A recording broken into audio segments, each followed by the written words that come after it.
masuk dalam kurun waktu kurang dari seminggu dengan menggunakan fasilitas visa yang sama. Upgrade sistem yang ada dan fungsi terhadap AutoGate tidak hanya sekedar mencatat perlintasan, tapi juga mampu mendeteksi yang mencurigakan dan memberikan peringatan kepada petugas TPI untuk dapat dilakukan pendalaman. Perlu dilakukan penerapan satu nomor induk keimigrasian NIKIM untuk satu WNI dan satu nomor induk orang asing untuk satu WNA yang mampu merekod setiap layanan keimigrasian yang diberikan kepada pengguna layanan keimigrasian dalam rangka memudahkan fungsi pengawasan keimigrasian. Terkait dengan pengawasan orang asing, akan dilakukan pengawasan terhadap investor asing. Jangan sampai mereka hanya menjadikan modus untuk mendapatkan izin tinggal. Saya sudah berkoordinasi dengan OJK dan BKPM untuk bersama-sama melakukan pengawasan terhadap investor asing guna mendukung iklim investasi. Salah satu syaratnya tadi, bukan untuk di-freeze dana investasinya, misalnya 50 miliar yang golden visa, kemudian yang 10 miliar untuk individu, tapi mungkin kita sarankan untuk bisa membeli surat utang negara, sehingga pasti duitnya itu akan dalam jangka waktu tertentu ada di sana. Saya juga sudah komunikasikan dengan Pak Luhut supaya orang tidak menggunakan ini sebagai modus untuk mendapatkan izin tinggal, karena memang Indonesia ini surga. Kita kalau di luar negeri kan takut sekali kita melanggar itu.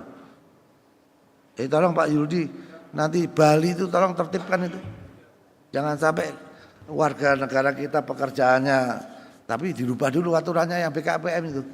Kapan mau dikeluarkan itu ya, perubahan nomenklatur jenis usaha yang bisa dilakukan oleh para investor ini? Kapan? Ini kalau enggak mereka jualan kelontong bisa, jadi rental mobil bisa, jadi guide bisa, jadi DJ bisa, terus pegawai warga kita cuman jadi apa? Jadi pegawai kontrak yang apa? BPJS-nya pun yang bayar pemerintah itu, pemerintah daerah harus bayar BPJS itu. Tolong daerah-daerah yang menjadi kunjungan destinasi wisata, utamanya Bali ini tolong ditertibkan Pak Yuldi. Dan ini juga menjadi atensi khusus dari Pak, kemarin saya komunikasi dengan penasehat Bapak Presiden di bidang investasi dan ekonomi Pak Luhut.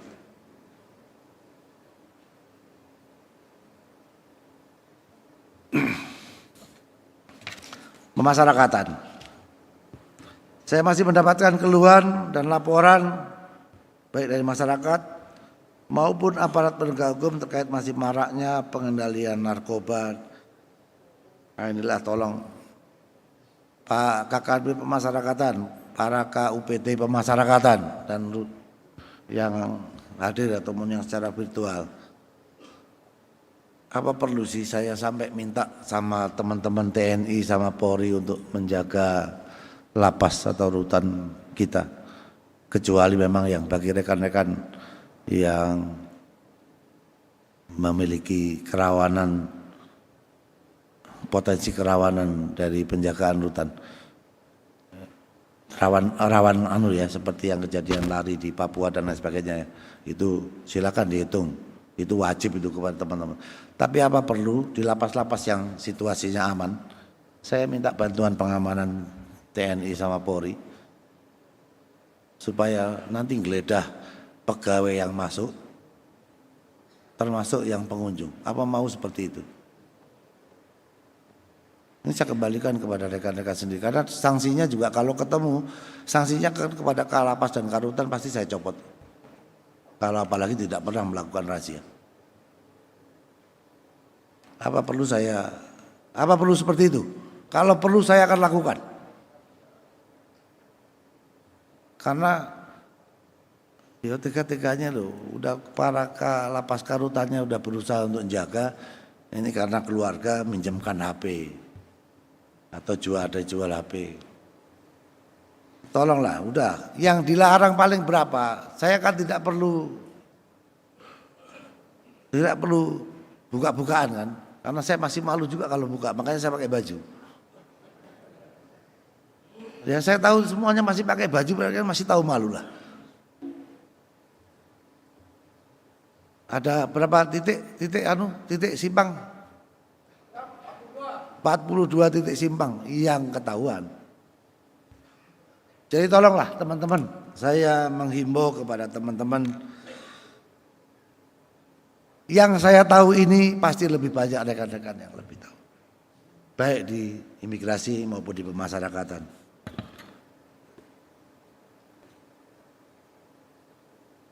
Yuk kurangi bareng-bareng.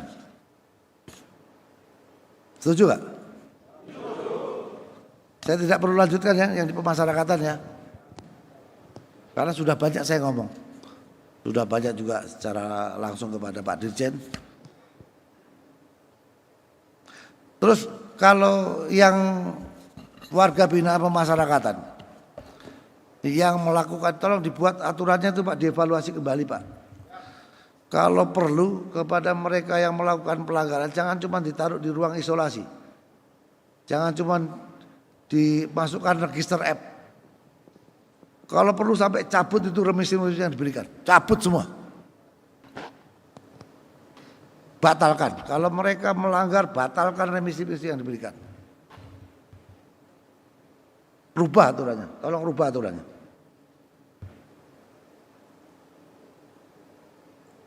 Tapi kepada mereka yang berprestasi, memberikan prestasi untuk warga binaan yang lain, misalnya membangun BLK, memberikan kontribusi untuk membangun BLK, membangun tempat latihan kerja, membangun tempat usaha yang digunakan untuk pembinaan warga binaan, berikan dia tambahan remisi. Tapi saya minta tolong, orang ngurus remisi jangan, udahlah yang dipatok-patok itu adanya di kuburan.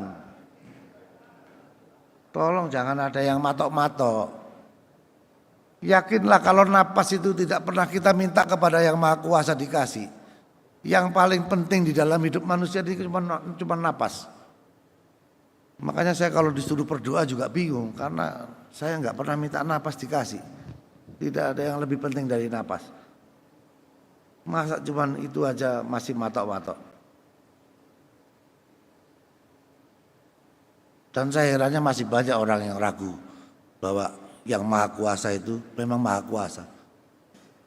Karena masih banyak yang ngatur yang Maha Kuasa. Siapa yang berani ngatur Pak Wamen? Ada yang berani ngatur Pak Wamen enggak? Enggak, jangan cerita saya, kalau ngatur saya pasti enggak berani. Ngatur Pak Sekjen aja, Pak Sekjen berani enggak? Enggak berani kan? Tapi kenapa ngatur yang Maha Kuasa berani? Masih minta ini, minta itu, minta ini, minta itu. Sedangkan napas tidak pernah diminta, kita dikasih. Jadi kalau napas dikasih, saya berulang kali sampaikan, kalau kalian nyari duit di dalam bekerja, tapi bekerja dapat duit wajar ya, karena bekerja mendapat gaji, mendapat remunerasi, mendapat tunjangan-tunjangan lain, itu wajar. Tapi menghitung rezeki dalam pekerjaan itu kurang ajar. Kalau rekan-rekan nyari, kan saya pernah godain tuh, kalau kalian nyari berarti dulu pernah nyimpan. Sekarang terima gaji melalui bank ya. Nah, nyarinya di bank karena naruhnya di sana. Wajar karena naruh simpan gajinya di sana. Kalau nyari tempat lain nggak cocok. Pernah tahu uang sial? Uang yang taruh di dalam songkok gitu, atau di sepatu, kotak-kotak sepatu. Uang apa ini Pak? Uang sial. Kenapa? Ku simpan masih ketahuan. Jadi kalau nyari itu, kalau lupa naruh cari boleh, tapi kalau kita nggak pernah naruh nyari itu menurut saya nggak pas. Terus kalau ngejar rezeki nggak akan terkejar. Kadang-kadang kalau kenal diteriaki datang itu.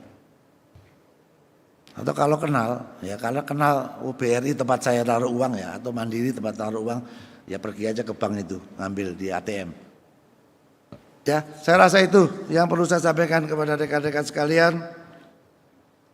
Nanti para pejabat di lingkungan Kementerian Imigrasi dan Pemasyarakatan termasuk mungkin narasumber dari KL yang lain akan memberikan pembekalan. Sekali lagi saya mengucapkan terima kasih kepada seluruh panitia yang sudah menyelenggarakan terselenggaranya acara ini.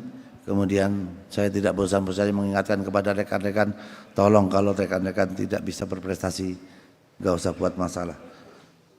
Selanjutnya dengan mengucapkan Bismillahirrahmanirrahim, puji syukur kehadirat Allah Subhanahu wa taala Tuhan yang Maha Kuasa.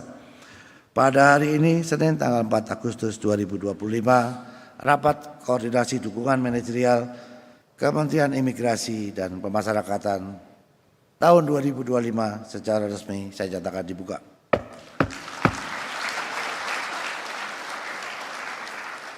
Sekian, terima kasih. Wabillahi taufiq wal hidayah. Wassalamualaikum warahmatullahi wabarakatuh. Shalom, Om Santi, Santi, Santi Om. Baik, terima kasih. Mohon berkenan.